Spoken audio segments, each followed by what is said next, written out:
नमस्ते। ये एक पाकिस्तानी मीडिया का अजीब सा चर्चा है हमारे जो पागल हिलाली है उसके साथ। तो ये एक अमेरिका के जो पाकिस्तानी हैं वो डेमोक्रेटिक पार्टी को सपोर्ट करते हैं और वो जो बाइडेन के एडमिनिस्ट्रेशन में तो नहीं है पर वो एक इम्पॉर्टेंट मेंबर है उनके कॉकस में, जो पाकिस्तानी कॉकस है जो डेमोक्रेटिक पार्टी को सपोर्ट करती है। तो उन्हीं के साथ चर्चा है कि अमेरिका पाकिस्तान को सपोर्ट करे कश्मीर कॉज के लिए।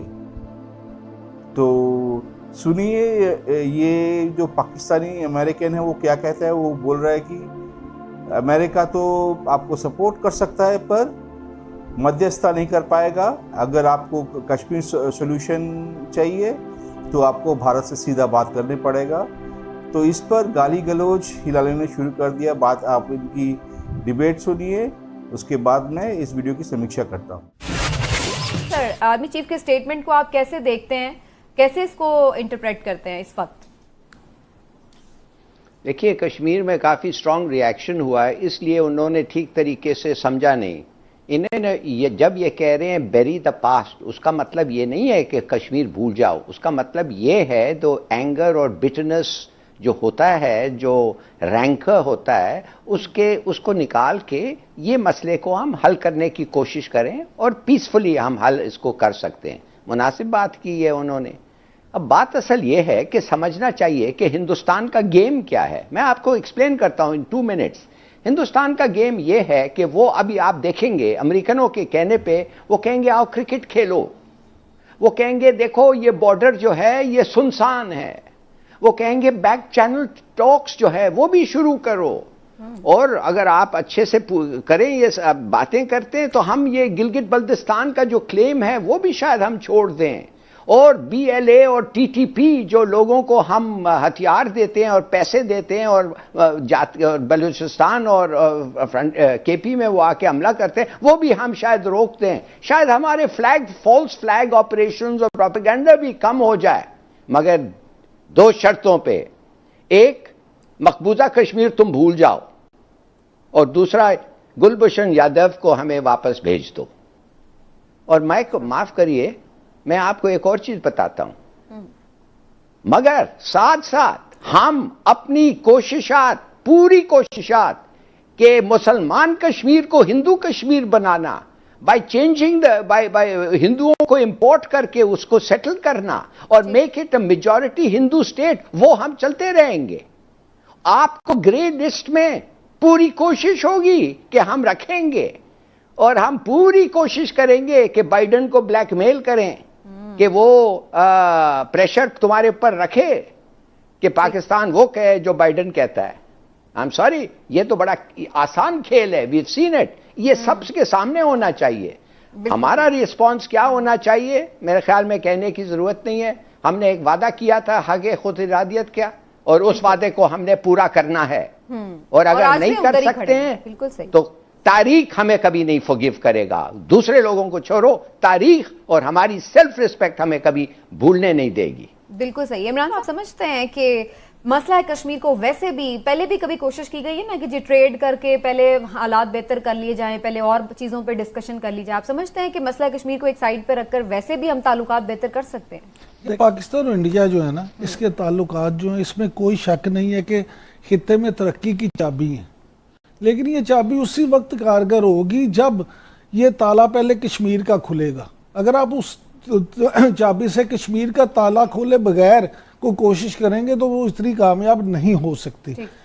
और जनरल कमर जावेद बाजवा ने ये जो बयान दिया है, ये जो तकरीर की है, आप ये देखें कि इस वक्त इंडिया के पेट में तो मरोड़ उठ रहे हैं। ये सुपर सलार की सोच है जो उन्होंने बयान कर दी है, और ये सिर्फ एक बंदे की सोच नहीं है, ये रियासत पाकिस्तान का मौक़िफ़ है। इस पे हुकूमत और तमाम रियासती इदारे मुत्तफिक हैं। और ये जो 2 दिन की कॉन्फ्रेंस या वर्कशॉप हुई है, ये सिर्फ वर्कशॉप या कॉन्फ्रेंस नहीं थी। ये पाकिस्तान ने पूरी दुनिया के सामने एक अपनी नई पॉलिसी और स्ट्रेटेजी दी है कि जनाब देखें, हम तो पूरी जो दुनिया में अमन के दाई हैं, हम अमन चाहते हैं और ये हमारी बात है। आप आए, हम इंडिया के साथ भी जो है ना इसी असूल पे कारबंद है। हम बिल्कुल उस तरह की कोई बात नहीं चाहते। अब सुन लें, अब समझे, इसमें सुन ले भारतीय मीडिया क्या कर रहा है।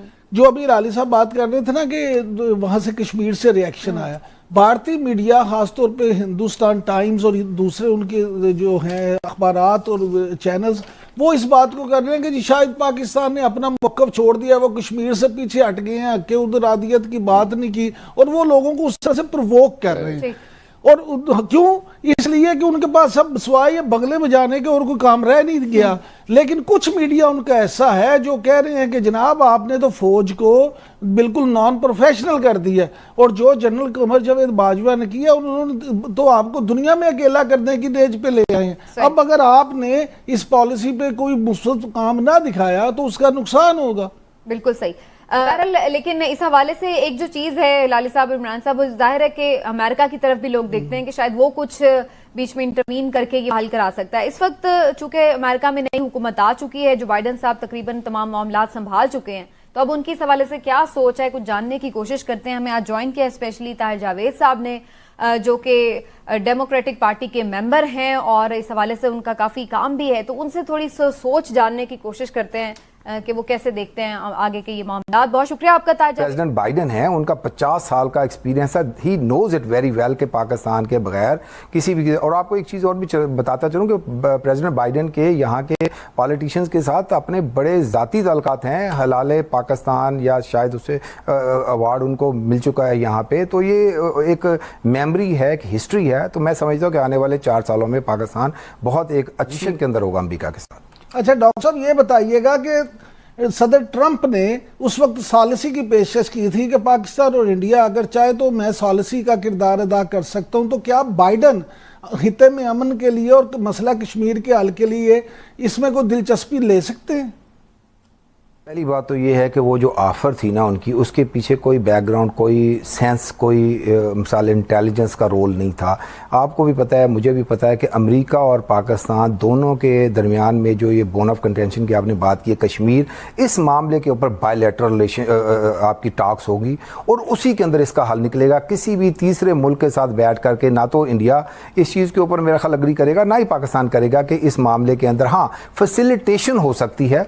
सालसी वाला जो कहानी है वो मेरा ख्याल है कि वो मुमकिन नहीं है दोनों मुल्कों के लिए, कि वो गैप बहुत बड़ा है। तो ये एक मीटिंग में बात होने वाली नहीं है। इसके लिए हमें 2, 3, 4 साल कोई 20, 25, 30 मीटिंग्स करनी पड़ेंगी और फिर किसी ऐसी स्वीट स्पॉट के ऊपर जा करके गिव एंड टेक के बाद ये मामला हल होगा और टेबल पे हल होगा। ये इसके अंदर इतनी जंगों के बाद या जो भी आप कह लें कि मामला हैं, अमेरिका क्या कर सकता है? अमेरिका फैसिलिटेट कर सकता है, अमेरिका प्रेशर डाल सकता है। और इस वक्त जो प्रेशर है उसकी बेसिस इंडिया पाकिस्तान से बड़ी बेस ये है कि ह्यूमन राइट्स की जितनी बड़ी वायलेशन इस वक्त कश्मीर के अंदर हो रही है, मेरा ख्याल this is a disgrace for the whole globe. इस यानी हम एक तरफ तो उठा करके एक जान जाने की सूरत में किसी भी वेस्टर्न कंट्री के अंदर कई महीने का एक करते हैं और दूसरी तरफ आप कहते हैं कि जी हजारों जाने जा रही हैं और उनकी कोई स्टैटिस्टिक्स भी मौजूद नहीं है, लोगों को एक अपनी बात करने की इजाजत नहीं है। लोगों के देखिए आज की डेट के अंदर आप ऑक्सीजन के बाद दूसरे नंबर पे आप देखते हैं जी सुबह इंटरनेट है कि नहीं, वहां पे आज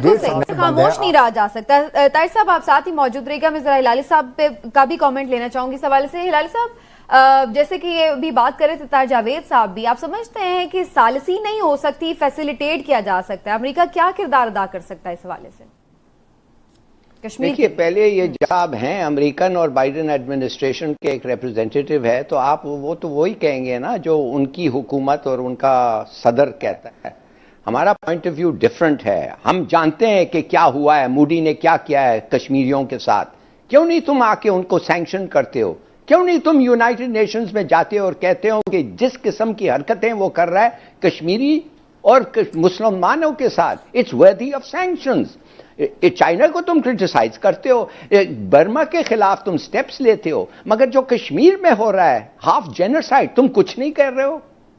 और ये आदमी आके कहता है हम सालिसी नहीं कर सकते, हम पता नहीं क्या क्या फैसिलिटेट कर सकते हैं, we can't act as intervention. What do you mean? सही और सही हो सकता है कि नहीं, उनको बताओ ये गलत है, वापस लो तुम्हारे जो ये स्टेप्स लिए हैं। What do you mean? तुम पॉपुलेशन चेंज करना चाहते हो? तुम मुसलमानों के खिलाफ लेजिस्लेट और डिस्क्रिमिनेट कर रहे हो? इन लोगों के पास हिम्मत नहीं है हिंदुस्तान को कहने के लिए, इसलिए हिंदुस्तान उनका अब एलाई बनाए अगेंस्ट चाइना। भूल जाए बाइडन, वो हिलाल पाकिस्तान जो उसने लिया है वो भी आप भूल जाएं, उसकी कोई कदर नहीं है उसकी आंखों में। ठीक, लेकिन इस हवाले से इमरान साहब आपका क्या ख्याल है कि आप भी समझते हैं कि अमेरिका को अंडर प्रेशर तो किया जा सकता है, इन्फ्लुएंस तो अपना यूज किया जा सकता है? देखिए समीना, मैं ये समझता हूँ कि ताहिर जावेद साहब ने जो बात की है ना वो ठीक की है। क्यों, किस लिहाज से ठीक की है? इस लिहाज से ठीक की है कि अमेरिका को क्या दर्द है, उसके पेट में क्या मरोड़ उठते हैं कि वो हमारे लिए आउट ऑफ द वे जाए। उसका बिजनेस ज्यादा इंडिया के साथ, उसके मफादात ज्यादा इंडिया के साथ, उसका जैसे हिलाली साहब फरमा रहे थे अभी कि एलाई वो चाइना के खिलाफ अब इंडिया के साथ है। इसलिए अमेरिका या कोई भी मुल्क हो, उसने अपना मफाद देखना है, उसने सिर्फ ये नहीं देखना कि हमारा क्या पेट में मोड़ है कि हम जाके उनको अफगानिस्तान में तालिबान के खिलाफ मदद करें। हमारे पेट में क्या खराब हो रहा है? हमारे सर, हमारे पेट में उस वक्त मरोड़ ये थे हिलाली साहब, क्या बात है, उस वक्त ये प्रॉब्लम थी कि हमारे अगर किसी बंदे ने फैसला किया अफगानिस्तान में जाके उनकी मदद करने का, तो ये जरूरी थोड़ा है कि वो भी वैसी। हमारे लोगों ने तो यहाँ ना अफगानिस्तान का वो फैसला उस वक्त करते, ना यहाँ पे करप्शन शुरू होती, ना यहाँ पे असला आता, ना यहाँ पे अलकायदा आती। आप क्या कह रहे, मैं इसकी सर आपका अपना मौक़िफ़ है जो भी है। आप समझते हैं अलकायदा इधर आ गई इसलिए कि हम अमेरिकन जो अफगानिस्तान में आए, क्यों आए अमेरिकन अफगानिस्तान में?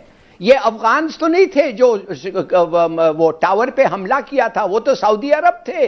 19 लोग जो हवाई जहाज में जो थे वो सऊदी अरब थे। 19 आउट ऑफ द हाईजैकर्स वो सऊदी अरब। उधर जाना था, उधर फतह करना था। इधर क्यों आए तालिबान की गवर्नमेंट चेंज करने के लिए? ये तो आप आने पे आ गए, लेकिन इमरान साहब ऐसे कमेंट उनके जाने पे कर रहे थे कि हम उन्हें इसलिए भेज रहे हैं कि अफगानिस्तान में अमन जो है यकीनन हमारे लिए भी वो अच्छा है, लेकिन बहरहाल जो इंटरनेशनल रिलेशंस है उसमें हर मुल्क अपना फायदा दे। की जो हालत हो चुकी है कि उनको पता ही नहीं उनको करना क्या है। ये सोच रहे वो चाइना का टट्टू बनेंगे या अमेरिका की पूंछ पकड़ेंगे तो उनको कश्मीर उन लोग लाके हाथ में प्लेट में सजा के देंगे। ये बेवकूफ़, इन्होंने पहले न्यूक्लियर बॉम्ब बनाया कि इंडिया से लड़ेंगे, फिर ये चाइनीज़ के पहले अमेरिका का टट्टू बने, फिर अभी चाइनीज़ के टट्टू बन चुके हैं, फिर भी अब तो कश्मीर तो पूरा ही सब कुछ स्टेटस चेंज हो गया है। उनको पता चल चुका है कश्मीर अभी उनके हाथ से चला गया है। उन्होंने जो 70 साल में लोगों को बेवकूफ़ बनाया था उसका अभी ये हालत है कि वो एकदम पागल की तरह बातें कर रहे हैं, उनको पता ही नहीं करना क्या है। ऊपर से पिछले 6 साल से मोदी ने जो उनकी बैंड बजा के रखी है, स्पेशली IMF और